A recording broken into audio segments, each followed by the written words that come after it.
नमस्कार, आप देख रहे हैं नेक्स्ट 9 न्यूज और मैं हूं आपके साथ मनीष कुमार सैनी। महाराष्ट्र में 288 विधानसभा सीटों पर हुए चुनाव के बाद परिणाम जब आता है तो महायुति के पक्ष में आता है, जहां एक तरफ चुनावों से पहले और चुनाव के दौरान भी जिस तरह से एमवीए जीत का दावा करती हुई नजर आ रही थी, तो एमवीए के जीत के दावे फीके पड़ते हुए नजर आए। महायुति ने एक बार फिर से प्रचंड बहुमत के साथ सरकार बनाई और अब जिस तरह से सीएम चेहरे को लेकर लंबे समय तक चली कवायद के बाद, सियासी खींचतान के बाद, भारतीय जनता पार्टी और शिवसेना के बीच आरोप प्रत्यारोप के बाद सहमति बनती हुई नजर आई और शुक्रवार को सीएम और डिप्टी सीएम पद की शपथ ली गई, जिसमें देवेंद्र फडणवीस ने सीएम पद की तो यहाँ एकनाथ शिंदे और अजीत पवार ने डिप्टी सीएम पद की शपथ ली। और ऐसे में उसके बाद अब मंत्री पद और विभागों के बंटवारे को लेकर सियासी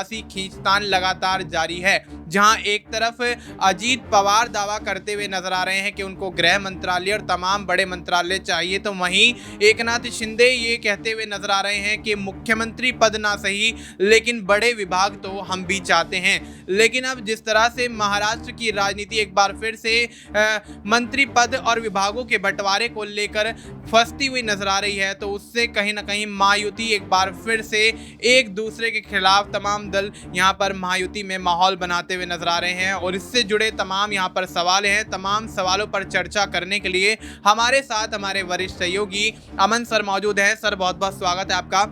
सर, किस तरह से देखते हैं महाराष्ट्र में पहले जब चुनावी परिणाम निकलकर सामने आता है तो मुख्यमंत्री के चेहरे को लेकर पेच फंसता हुआ नजर आता है। भारतीय जनता पार्टी, शिवसेना और एनसीपी की काफ़ी बैठकें होती हैं, उसके बाद परिणाम निकलकर सामने नहीं आ पाता है, लेकिन अचानक भारतीय जनता पार्टी एक बैठक बुलाती है, जिसके बाद देवेंद्र फडणवीस के चेहरे पर मुख्यमंत्री के तौर पर मोहर लगती हुई नजर आती है। फिर तीनों ही नेता मुख्यमंत्री और उप मुख्यमंत्री पद की शपथ लेते हैं, लेकिन अब विभागों और मंत्री पदों के बंटवारे को लेकर यहाँ पेच फंसता हुआ नजर आ रहा है। तो किस तरह से देखते हैं, क्या एक बार फिर से महायुति के अंदर महाराष्ट्र में बड़ी फूट पड़ती हुई नजर आएगी? क्या अलग थलग यहाँ पर महायुति होता हुआ नजर आएगा, या फिर एक बार फिर से आपसी सलाह के तहत कहीं ना कहीं समझौता किया जाएगा?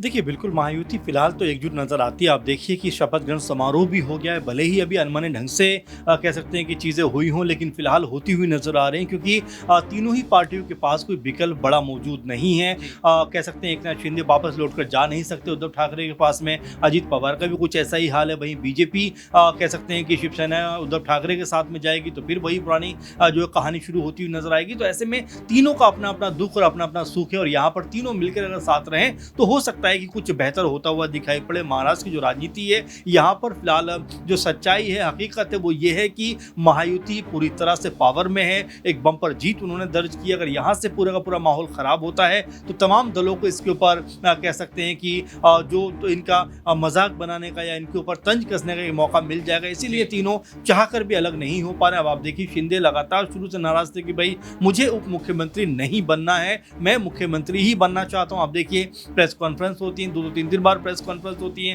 कभी बीजेपी की तरफ से कुछ बयान आता है, कभी शिंदे की तरफ से कुछ बयान आता है, और बयानों का सीधा सीधा मतलब ये था कि पद को लेकर जो लालसा थी उसको जो है शिंदे छुपा नहीं पा रहे थे। यहाँ तक कहा गया शिंदे की तरफ से कि भाई लोग मुझे ही मुख्यमंत्री मानते हैं, इसीलिए मैं मुख्यमंत्री बनना चाहता हूँ।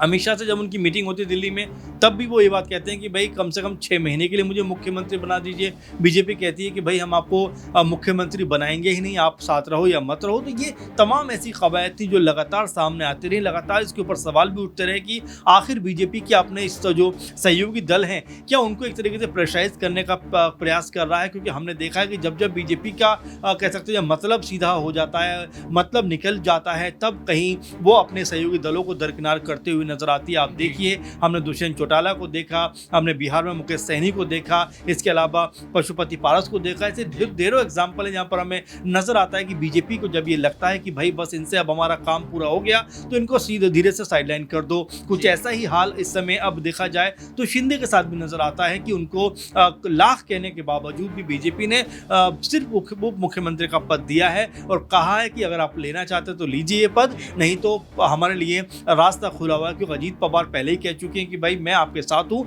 कोई दिक्कत परेशानी मुझे नहीं है, मैं आज चाहूँ तो आज आपके साथ शपथ ले सकता हूँ, आप जब कहें जब आपके साथ शपथ ले सकता हूँ। शिंदे भी यहाँ तक कहते हुए नजर आए एक प्रेस कॉन्फ्रेंस में कि अजीत पवार को जी शपथ जो है वो सुबह में लेने का भी अनुभव है और शाम को लेने का भी अनुभव है, यानी कि उनको भी पता था कि अगर वो हटते हैं तो अजीत पवार जो है और ज़्यादा पावरफुल होकर यहाँ पर सामने आ जाएंगे और बीजेपी को मजबूरन उनको बड़े पद देने पड़ेंगे। और यही बात लगातार उभर के सामने आ रही है कि अब यहाँ बीजेपी क्या एकनाथ शिंदे को जो लगातार मांग कर रहे थे कि भाई कम से कम गृह मंत्रालय का जो पद है, मंत्रालय है, महकमा है, वो तो हमको दिया जाना चाहिए। और देखिए अब पूरी की पूरी जो रस्साकशी है अब यानी कि सब शपथ ग्रहण समारोह होने के बाद वो इस बात को लेकर ज़्यादा दिखाई पड़ रही है कि यहाँ पर जो कह सकते हैं कि महायुति में शिंदे गुट है वो लगातार ये बात कह रहा है कि भाई गृह मंत्रालय तो हमें ही मिलना चाहिए। अब इसको लेकर माथापच्ची का दौर शुरू हो गया है और अब सरकार चूंकि अमल में आ चुकी है तो यहाँ से मंत्रिमंडल का जो विस्तार है, जो गठन है, वो भी आने वाले दिनों में होता हुआ नजर आएगा। लेकिन क्या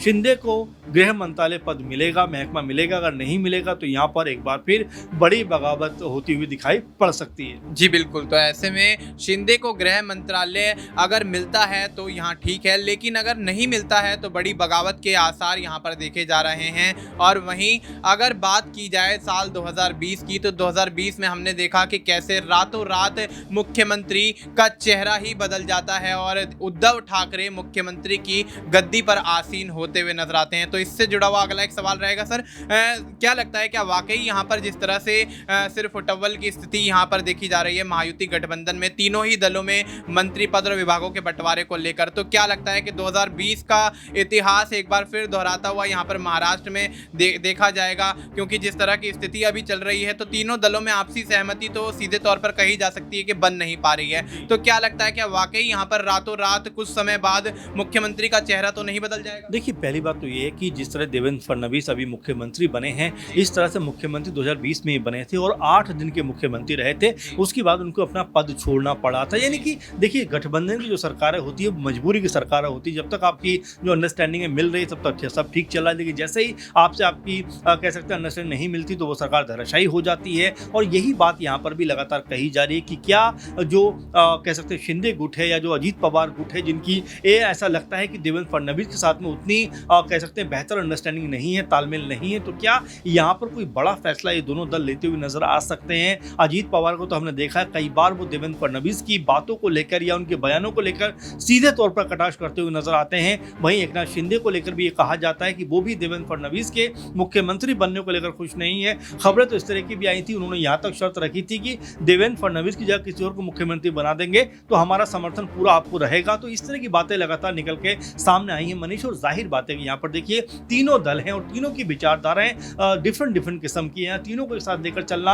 अपने आप में बहुत बड़ा टास्क हो जाता है, क्योंकि 2-2.5 साल का वक्त था कि चलिए 2-2.5 साल हमें पूरा करना है। तो शिंदे के साथ में अजीत पवार भी खड़े हो गए तो देवेंद्र फडणवीस भी खड़े हो गए, लेकिन चूंकि यहाँ से 5 साल का लंबा सफर तय करना है तो ऐसे में क्या ये जो बाकी दल हैं ये बीजेपी को सहयोग कर पाएंगे, देवेंद्र फडणवीस के साथ कदम से कदम मिलाकर आगे बढ़ेंगे? क्योंकि देवेंद्र फडणवीस कहते हैं कि टेक्निकल तौर पे सीएम बस एक पद है, बाकी सब लोग सरकार चलाएंगे। अगर ऐसे बात थी तो भी देवेंद्र फडणवीस ने मुख्यमंत्री बनने को लेकर इतनी जिद क्योंकि शिंदे को ही क्यों मुख्यमंत्री नहीं बनाया गया? तो कुल मिलाकर यहाँ पर जो आपस की रस्साकशी है, आपस का जो एक तरीके तालमेल है वो बेहतर होता हुआ दिखाई नहीं पड़ रहा है। वहाँ आने वाले दिनों में जब महकमे बटेंगे, मंत्रालय बटेंगे, मंत्री पद बटेंगे, तब किसको क्या मिला और कितना वो उससे खुश हुआ या कितना वो नाराज हुआ, सरकार के जो कह सकते हैं आने वाले दिन है उसके ऊपर डिपेंड करते हैं। क्योंकि यहाँ पर अजीत पवार हो या शिंदे हो सरकार के साथ तो हैं, लेकिन सरकार के साथ होकर भी कहीं ना कहीं सरकार से नाराज नजर आते हैं। जी बिल्कुल। तो ऐसे में सरकार के साथ होकर भी यहाँ पर सभी दल यहाँ पर नाराज नजर आते हैं, लेकिन देखना ये होगा क्या ये नाराजगी आगे भी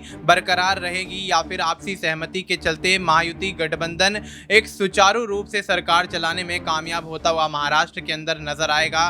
फिलहाल तो स्थिति यही बन रही है कि यहाँ मंत्री पद और विभागों के बंटवारे को लेकर तीनों ही दल आपसी सहमति नहीं बना पा रहे हैं, और आपसी सहमति क्या वाकई बन पाएगी या फिर एक बार फिर से महायुति में बड़ी बगावत देखने को मिलेगी? फिलहाल आपको इस मुद्दे पर क्या कुछ लगता है? आप अपनी राय हमें कमेंट करके बता सकते हैं। बाकी देश और दुनिया से जुड़ी तमाम जानकारी के लिए आप देखते रहिए नेक्स्ट 9 न्यूज़।